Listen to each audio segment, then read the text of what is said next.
Thank you, Madam Speaker. Madam Speaker, I want to thank you for giving me this opportunity and also to thank the minority leader for bringing this timely motion. Madam Speaker, I want to speak as a professional and as a finance expert. Where we are today did not happen yesterday. It is true, and no one can deny, that the unchecked borrowing starting from 2013 to date has brought us to partly to where we are.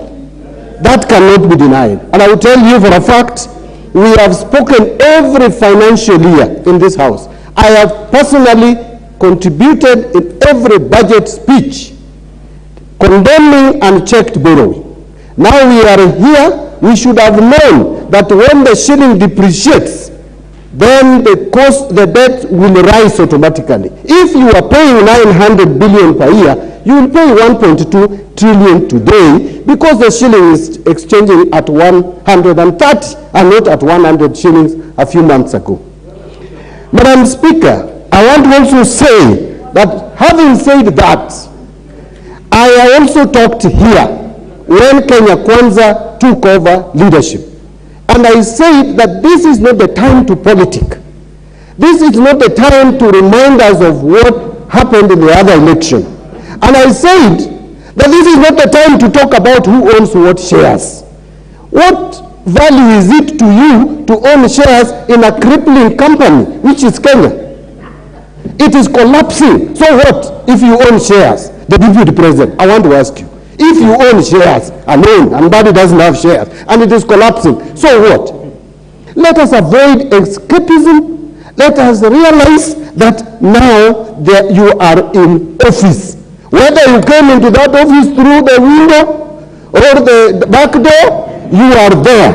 You must deliver to the people of Kenya. There is no excuse. Madam Speaker, why do you keep reminding us of what happened yesterday when today President Uhuru Kenyatta left 44 PSS in office and you came in with a struggling economy and you increased the number to 51? What austerity measures? You came in to office when Uhuru Kenyatta had this CASS, which is even illegal in my view, unconstitutional. There were 23. And then today, there are 50. And you are telling us that we are on the right track, that we are waiting for tomorrow. Which right track is this? The truth of the matter is that there is no extravagance in this government. Order, Mbadi, Leader of Majority, what is your point of order? Again, on standing order 91, Honorable Speaker, statements of fact. The Honorable John Mbadi has just asserted that the CAS position is unconstitutional. And I know he could be alluding to the case that was in court, and he knows the judgment to that law, to that particular case, Honorable Speaker, and the issues that were canvassed in court and settled in court. And therefore, unless the Honorable John Mbadi can adduce evidence that such a position as CAS is unconstitutional, in fact, even those who went to court had an issue with the process and the appointment of the current CASs.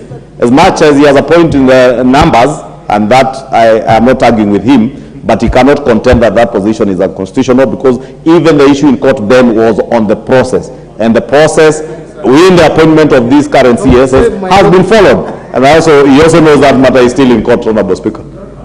Honorable Mbadi. I only want to respond by telling William Samoei Ruto, please don't listen to Chungwa, listen to John Mbadi. If you want to deliver to this country, listen to me, don't listen to this your majority leader.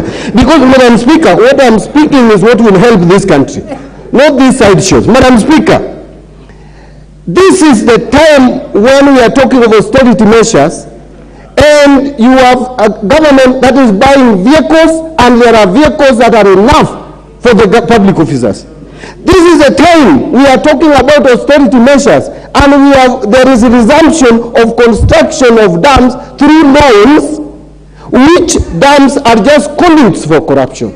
Madam Speaker, if we have to be careful and serious with our economy, let us face each other in the eye and tell each other that all Kenyans have contributed to this. And that is why we elect governments every 5 years, so that if there is mess, another government Your time is up. Chair, Finance Committee.